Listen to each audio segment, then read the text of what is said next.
once a year, every couple of years to subsidize the food farming, because we subsidize food farming. Most any farmer who's out here farming in Hawaii subsidizes it. So it kind of brings it back to the plant, some of its roots. If you trace the sociological roots of this plant in other island, nations in the Caribbean and even back to the continents, it was very important in terms of uplifting communities economically.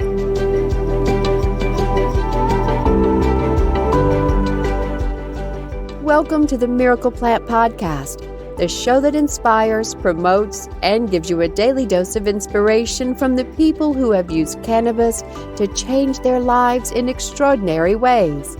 Here's your host, Justin Benton. Welcome to the Miracle Plant Podcast, where we explain this misunderstood plant with so many different names. Today, we have a great guest that I've met on this incredible platform, Clubhouse. She's been growing hemp cannabis for decades with her husband. We met on Clubhouse, and her spirit and her energy, it was just won me over immediately. And I'm so happy to have with us Gail Baber from Hawaii. Gail, welcome to the Miracle Plant Podcast. How are you doing? Aloha. We're doing well. Thank you so very much. Yeah, and I want to say that my husband has been the primary grower for 40 years out here, food and cannabis in Hawaii. But I've definitely been around for a big part of the journey. That's awesome. And I'm sure you've gotten your hands dirty too out there in the field. Yeah, I do by default. I often manage more the pala side, as we say over here, the paperwork side of things. But yeah, definitely lend a hand for sure. Awesome. And so tell us your story, your journey. Were you introduced to this plant? And we just love hearing how you came into contact with the miracle plant. Well, it's interesting because I'm just thinking it was actually through Jack Herrera's book as well. And obviously, in college, when you're a young adult, you're trying cannabis. But I think in terms of seriously understanding it, wanting to understand it, it was that book. And I'm saying that because at the same time, my husband was giving away thousands of copies of that book in the 80s here in Hawaii. He actually spoke. I think I was sharing that. He spoke on the phone with Jack Herrera in 79 or 78 when he was out here, when my husband was here in Hawaii, Jack was on the mainland. And they were talking about how soon they thought the prohibition on hemp and cannabis would be lifted. And they both thought just a few years, but that was 30, 40 years ago. But I have a background in civil engineering and natural resource management. And I think hemp has fascinated me. Well, it absolutely has fascinated me for a long, long time because of the sustainability aspect. I just was raised for whatever reason with an environmental ethic and have been very aware of the dance and the balance we have on this planet. And so I think it's been more from that perspective that I've embraced and had a relationship with the plant. And my husband has had a relationship with the plant for a long time. He is dyslexic and was also an engineering student in the 70s. And even before then, he realized that it helped him navigate the world a little bit more in line with what people's expectations were with regard with how you should think. Dyslexics' brains are amazing. They're kind of genius brains. And so that plant helped him moderate that. And especially, I think he tells a story of, he was about ready to go into exam. He was his second year of engineering school. And he had some test anxiety and he was having trouble recalling. And he took a little cannabis and he recalled everything. So I'm not promoting that out there to college students necessarily to do that. But for his particular brain and neurotransmitters, it was a perfect match. So he's been farming his whole life. They farm on my mom's side for, generations and generations as well. So he's had an interest, I think, from probably, unconsciously the brain driven side, and then also from the cultivation and growing side. That's incredible. I mean, I know in college, I was definitely partaking in the cannabis on the recreational side. And it wasn't helping me with my studies. It was helping me with my good timing, that's for sure. But it's incredible how this plant can interact with everyone's endocannabinoid systems and receptors and our CB1 and CB2 receptors. And there's actually 5 more receptor sites in the endocannabinoid system. So that's incredible. So the crazy thing is we are actually live recording on Clubhouse, this incredible platform that there's a lot of buzz about and things. It's been incredible from my standpoint to meet people like you, Gail, and be able to collaborate and connect and educate. And what's been your experience with Clubhouse and all the things that you're up to? The exact same. I love it because it's interactive radio, and I enjoy some other social media platforms, but I can see how myself or others can get sucked into them in a way that's maybe more, not as healthy. But I can feel that I'm engaging my brain. I'm constantly learning. The connections and the relationships, of course, have been very helpful, but I love it. I prefer it to radio now. It's fun. You can dial into specific subjects or folks that you're interested in learning from. I think too, what I've noticed in the rooms I'm in, and it may be because it's specific to hemp and cannabis, although I jumped into a couple other subjects, there seems to be a level, for the most part, not every room, but a level of camaraderie and respect that is so welcome, right now. Old school, right? Just people listen to one another. And that in itself has been super enjoyable and needed right now. Needed. And like no other time. The old Chinese proverb is the best time to plant a tree was 20 years ago, and the second best time is today. And we could have used Clubhouse 9 months ago or 12 months ago, but I will take it today. It's just been revolutionary for just collaboration and sharing of ideas. And because we all know there's so much misinformation about this plant. And I get the same questions over and over and over again. Will CBD make me high? Will I fail a drug test? And over and over and over, these people have concerns. Does CBD come from marijuana? What's the difference between CBD and hemp? And there's, and medical doctors aren't trained on the endocannabinoid system. And so they're confused about it and don't know what to say. But because of this platform, we're able to have these dialogues and have doctors on stage and discuss, like with Dr. Lakeisha, who was on last week, who's a guest and who absolutely is an expert when it comes to the endocannabinoid system and explaining all 5 of the receptor sites. And it's just been amazing. And we've been able to give out over 2,000 products just on connections that we've made in the last 40 days on Clubhouse to families that are affected by things like autism or people that are going through cancer, or giving nurses little like sampler packs of products to try for themselves, or master herbalists or doctors. And that was not available to me 43 days ago before I joined. I mean, Facebook wouldn't let us advertise. We get accounts shut down and we can't do ads, even though, as you and I both know, CBD and hemp is as legal as soybeans, corn, and apples. But because of the stigma and because of the powers and the forces that be behind the scenes, they've done everything they can to keep this plant down, as they've done successfully for 80 years. But now that the plant's legal due to the Farm Bill in 2018, and cannabis on the higher THC side above 0.3 is becoming increasingly more and more legal in the 40 states out there, it's just an amazing time out here for us as well. I remember when we first met on Clubhouse, the first conversation we had was about Doug Fine and about his regenerative farming. And so I'd love to give you the floor on regenerative farming and sustainability and all the things that Doug talks about in his new book out, which is American Hemp Farmer. Yeah, absolutely. Hemp has a huge role to play in that for sure. And I hope we've walked our talk out here in Hawaii. I know my husband has. He's been regenerative farming, almost his entire life. And he grew up going out to his Aunt Tubi's farm when he was younger, and he got to see some practices that he felt were not sustainable. And even as a young man, he was looking for alternatives. And so for sure, I can tell you, he started going organic in the 70s and the 80s, and regenerative farming, including like no-till.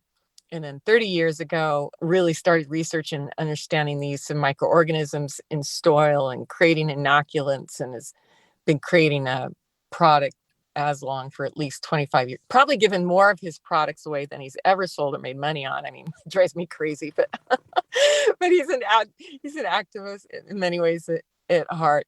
So yeah. And when you look at the big picture of things and where we need to move towards, it is absolutely a regenerative farming model. And, I'm trying to bite my tongue and not be disparaging of other farming practices. I mean, I even have farmers in my own family. They're not organic by a long shot, although we were all organic 100 years ago. So much of this is about scale. And, I think there's a misconception out there that you can't scale regeneratively. It's a little bit more intensive, obviously, in terms of labor and costs, but it all comes down to, well, what's the alternative? Obviously, there's trade-offs. And so we either internalize our costs upfront into our farming, and we do it in a manner that sustains and rebuilds the earth and supports our health, or we slough it off on the next generation. Well, I'm very confident that my husband we've always internalized our costs. We mulch everything, we compost, we build 8 inches of soil a year. And the great thing about that, and we polycrop, and we're not quite a permaculture farm, but similar, just because it's more efficient that way. You end up with more plant species. You have more homes for microbes. You end up with greater resiliency in your system, and then you have less troubles when it comes to pests or other things like that. So in the long run, it's cost effective.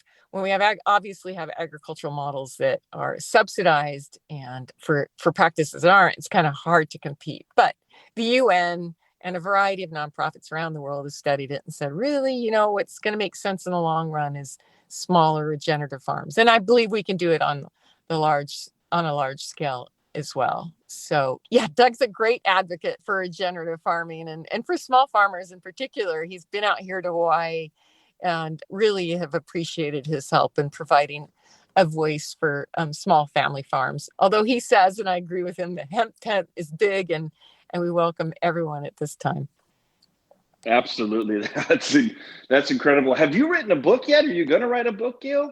It's so funny. My mom she's an amazing farmer herself, actually. And even though I grew up in the military and we moved all over, my mom would have these incredible garden farms wherever we went. And I appreciate her so much more now as we tend to do as we age and lucky enough to still have our parents back or we reflect on them. She started CSAs in the 80s, community supported agriculture projects. Now, to me, that was just like old school because I grew up with that knowledge and understood it. But now I'm recognizing that she was really on the forefront of some of the things she did. And she started them in odd places like Northern Nevada, where it's hard to farm, and started one at a correction facilities for young men to get them involved. So I'm going to get off this podcast and call her again and tell her how much I appreciate what she's done. But so the long story is I've grown up with someone who has a great green thumb, way better than me, and way before I met my husband. And when she met my husband, she's like, you got to write a book. So I actually am a pretty good technical writer. I don't know that I could write a book that would be, maybe engaging to people, but he has so much knowledge and depth of understanding, just like, anyone that's been in their craft for a long time. But I think in particular, because my background is engineering and kind of applied science, but he, and his as well, but he went off into agriculture. He came out here on summer break from university to surf waves. And that was the end of that. He could farm year round and surf. So that was the 70s and never looked back. So I think what I was going to say was all farmers are incredible scientists. And to be successful at the growing aspect over time, you have to be incredibly observant. You have to be running experiments in your mind. He has journals that go back decades documenting things. And so just as oftentimes happens in relationships, you see each other with filters, or you don't always, but whenever I hear him speak publicly about something, I'm blown away.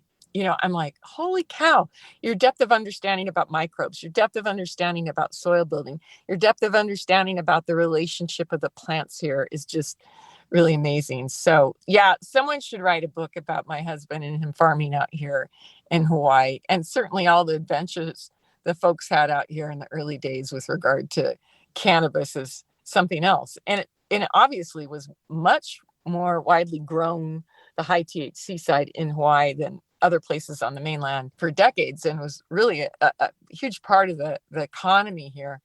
And I was speaking with a colleague of mine who's I think her her degree is in PhD from Harvard in sociology. And when our sugarcane plantation started shutting down, and that happened over a period of several decades. But when the last few were shutting down and the war on drugs started, she said that she did a mini study with some colleagues, and she's like, we're going to see a lot of poverty and a lot more domestic violence because folks are not going to have access. First of all, they're going to be stressed financially because plantations, which were primary jobs, are shutting down. And then the secondary avenues in which people were able to put, shoes on baby or tires on the car was becoming more and more difficult and wiped out. The war on drugs. And I know for a fact the folks that grew a lot of cannabis out here in Hawaii were everyday mom and pop folks. I mean, there's a little bit of folklore on a lot of the Kona coffee folks. There were, older immigrants that had integrated that into their economic model as well. It was more commonplace for better or for worse. So, but I think for the most part for better, because it provided this kind of network economy. And you interrupt me at any time, but that is something that I know the folks that worked really hard to bring the hemp industry to Hawaii, the low THC side of thing for folks that are listening, were really hoping to bring back was more of that cottage industry model where more people could participate in this, because obviously this is kind of an agricultural revolution in terms of the market share out there and of course the products that can be done. Hawaii does have large agricultural landscape, but we have most of our farms are very small. I think like 2/3 of them are less than 40 acres, something like that. We're a lot of small family farms, and we import 95% of our food. So folks who are working on the hemp legislation, especially my husband, who worked on this for decades, started the Hawaii Hemp Council in 1990, had an understanding and a vision that we could integrate hemp into food crops. Even if you don't polycrop, you could grow a crop now and then. And if we had a hui, as we say out here, kind of a cooperative model with farmer-owned infrastructure, farmers could make a little bump once a year, every couple of years, to subsidize the food farming, because we subsidize food farming. Most any farmer who is out here farming in Hawaii subsidizes it. So it kind of brings it back to the plant, some of its roots. If you trace the sociological roots of this plant in other island, nations in the Caribbean and even back to the continents, it was very important in terms of uplifting communities economically.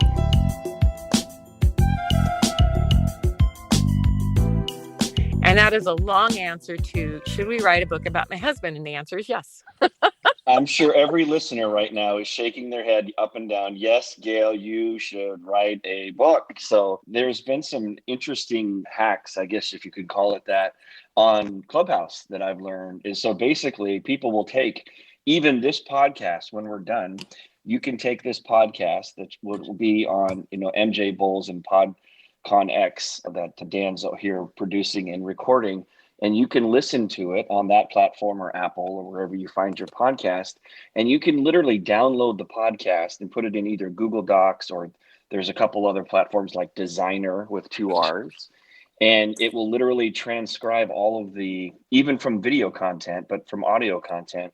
And it'll just transcribe everything in there. And then you can clean it up with Grammarly. And I don't think you would need any help with an editor based on the way that you communicate. But if you wanted to, you could find an inexpensive editor on places even like Fiverr, and they would be able to edit it down and help make everything real clean and simple. And you can upload it on places like Amazon real simply. And I watched all this happen. The first couple nights I was on Clubhouse, I met Robbie Cornelius and Joe Ingram, and he literally showed how you could do this, and you would have a book up and running, completely published. And he actually got it on the first a top-selling bestseller on Amazon in 48 hours. So the game has changed with technology, and you obviously have such incredible insight and content, and you already know Doug. So there's the traditional way, which certainly has its advantages and what have you. But if there's anything I can do to help with that, I would love to help. And you certainly have a book or 2 or 3 in you. And when you start thinking about it in that concept of literally, you could make 7 chapters based on 7 topics that you want to talk about or you have passion about. And then you just start talking, or you have a podcast like this, and then you download all of that content, and then you upload it, like I was saying, and then that's a chapter, and then next chapter. And then before you know it, people are literally writing books from start to finish, complete 200-300 page books in less than 2 or 3 weeks. So it's not as hard as it thinks. And just to kind of give you a little nugget to chew on there. So that is beautiful. I'm really up to learning more. And that feels that kind of democratization and access to tools. So, we can just get more good work out there and people can participate more in whatever level they want to, is almost a reflection of what we're seeing in Clubhouse as well, too. There's access, people at all different levels of industry are able to access folks at all different levels. And what you just downloaded with regard to being able to publish a book feels very synonymous to that. That actually gives me so much hope about humans and the proper use of technology. Thank you. You bet. Well, once again, it comes down to this platform Clubhouse. I learned that here, 5 weeks ago, and I saw it happen in progress. And so it helped me. And it's just this amazing community that, and you basically, you find your tribe, if you will, and you find the people that make sense to you and you follow them. And we've had some late night conversations, 2 or 3 in the morning, which is a huge advantage for us West Coasters, because we're on the West Coast, and then everyone on the East Coast, when we're up till 2, they're up till 5. And you guys are 1 or 2 hours behind us in California, right? Yeah, we're 2 hours right now. And when you folks go to daylight time, we'll be 3 hours behind Pacific. Yeah. Exactly. So you have the ultimate advantage that you can just stay up and be like, everyone's barely hanging on. And you're like, well, it's midnight. It's not that bad. But no, that's incredible. So a lot of great information sharing on Clubhouse. And that's how we met. And you definitely have some books in you. And I will be a cheerleader for you and support you any way that I can. I would be remiss not to mention what you're going through right now with the Hawaii bill, and to get your platform out there so others can understand what you're going through and how we can support you and what's going on. That's funny, because the technology that you were just describing in terms of being able to quickly translate and get things out there, either video or written, I was thinking, boy, that would be really helpful to the Hawaii hemp farmers and industry just in general in terms of information sharing. But obviously, specifically, we, as in other states, we have our Hawaii state legislatures in session, and the Hawaii Hemp Farmers Association, which is actually an industry association here. It includes manufacturers and processors as well. We had gotten together with Representative Bronco. He's a newer representative here in Hawaii, and replaced Representative Thielen, Laura Thielen, who had been out here for a long time advocating for hemp. Goodness, God bless her. And we were hoping to move that bill through. We thought we'd done a bit of fighting. I don't want to say fighting, but hard work the last few years in lifting and kind of getting things legal and, fine tuning, but not perfect. But that wasn't the case. And there are a couple of bills that would just be very decimating to the hemp industry. So we've been working hard on that. And I'm grateful to Clubhouse once again, because I've been able to make some acquaintances that have been able to inform my conversations when I'm speaking with members of the legislature. And then I'm hoping to bring in a couple of experts based on relationships I made in Clubhouse to speak to at least one member of the legislature that's very open, the author of one of the bills that's very difficult out here. So yeah, we are unique. Hawaii is almost, I want to say, triple regulated. We're regulated with regard to hemp at the state and federal level. We're one of the few states that decided to put their growers under USDA, and then the state still retained some authority over farmers. So we still have to check in with them on certain things and paperwork and whatnot. and then of course, when you move over to the manufacturing processing side, there's whole other layers of government and permitting that are being developed. But, if I had to put it in a nutshell, because there are specifics we could talk about, I would just say that Hawaii is often, almost a thought leader in terms of things, and certainly has been in terms of cannabis. There was a brief, I think, that came out of the legislature in the 70s in support of cannabis for a variety of reasons. And then we had an approved project here in 2000 for growing hemp, way ahead of the curve. And of course, lots of activists. And then we were one of the earlier pilot programs to be approved by our legislature. But we just shot ourselves in the foot and made a whole bunch of rules that are overly complex and draconian. And, we couldn't even import seed from the mainland for a long time, or it was just really challenging. Couldn't move anything off our farms. Just a lot of fear-based rulemaking. So it's been really challenging out here in Hawaii, but we're not done. But I do have to say that the farmers that have been in on this, a number of them have gone out of business. And those of us that are still standing that have been here for a while are kind of barely hanging on, which opens the door for folks that aren't from Hawaii to come in and perhaps, do some good work. But, obviously what we were hoping for was a model in which we could, give a farmer a dollar and they recirculate at least 7 times in the economy. So that's kind of a broad overview. I could speak specifically if you want, or ask me a question. Well, I don't want to get too far in the weeds, just so people will kind of be like, that's confusing. Yes, exactly. If there's anything we can do to support you, I know we talked about a couple of different options out here, and we'll continue to go down with perhaps Chris Conrad or even my mom and Dr. Lakeisha and some wonderful people to help you with that. But I also wanted to give you some time to talk about your company, Hawaii Royal Hemp, and what it's all about. And I'd love to learn more about that. Oh, thank you so much. Yeah, that's a company that's founded by my husband and I, and it's basically on the back of the food farming and cannabis farming he's been doing out here for 40 years. He's had other companies, Island Herbs, he had for a long, long time, but decided to kind of rebrand and to put hemp in the name, Hawaii Royal Hemp. And we got the first hemp license on our state pilot program, and then also got the first USDA license out here in Hawaii to grow hemp. And that's primarily because I can just wade through paperwork, I guess. I don't know that first is of any significance other than usually that means someone knows how to wade through paper. And we grow regeneratively. We're small scale, and we're growing the way that my husband always has, although he's just like any good farmer scientist, constantly learning and improving. And we polycrop. We don't till. We mulch. Almost everything's by hand. So it's pretty intensive, but I think we see the result is very high quality. And we give away food to our community because we integrate food into what we're doing with hemp, just because it makes better food and it makes better hemp. And then also, we get the pleasure of eating our own food. We have a small value-added line, farmer processed and made, and you can order it online if you want, but just tinctures and honey and salve. And so we're very much about regenerative farming and bringing our local community with us as we go through this journey. That's awesome. I'd love to learn more about the honey. Yeah, we've had hives on our land, and bees love hemp flowers. They absolutely love it.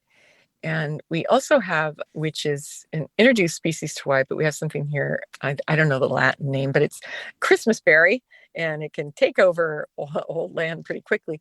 But it's a lovely windbreak, but it is also very similar to the honey that comes from Christmas berry is very similar to manuka. So it's very medicinal. So that's the honey we have on our land. That is amazing. And I know that, is it raw honey as well that you sell? Yeah, and of course you don't ever want to give raw honey to children or infants, but it's raw honey. Good stuff. Awesome. Yeah, and we're all about the raw, so that's beautiful. I love it. Well, it's just been an absolute pleasure. How do people reach you, Gail, especially if they could help out with the Hawaii legislation, or if they want to try your products, or just talk to you about being a big book publisher? How do they find you, Gail? That's so sweet. Yeah, we have Instagram and Facebook and website, and I think they're all Hawaii Royal Hemp. So hawaii-royal-hemp.com. Instagram is Hawaii Royal Hemp. And if you go Hawaii Royal Hemp on Facebook, you can find us as well, and just message me, and happy to help serve in any way we can. Awesome. And find you on Clubhouse as well, right?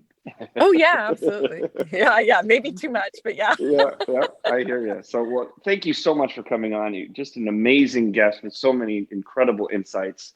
I know I'll be listening to this podcast over and over again. And like I said, I'll have both pom-poms in each hand cheering you on for that first, second, or third book. And if there's anything I can do to help, like I said. So thank you for coming on. Thank you, everyone, for tuning in and listening to the Miracle Plant podcast. If this story struck you, or if you think someone should hear it, please share this podcast out, whether you text it or forward it on, and make sure other people can hear it. The best thing you can do for us, so more people can hear these incredible stories and guests like Gail, is to review the podcast on Apple and just give us a quick little couple minutes of what you thought of the podcast and some of your key takeaways. And we read those reviews on the podcast as well. So thank you, everybody, for swinging by the Miracle Plant Podcast. If you want to be a guest, you can reach out to us as well, either at info@themiracleplant.org or go find me on Instagram. I'm Justin, the number 4 hemp. Or you can always find me on Clubhouse about 10 to 15 hours. So once again, thank you, Gail, for coming on. And thank you, everybody, for tuning into the Miracle Plant Podcast. We will see you all next week. Take care, everybody.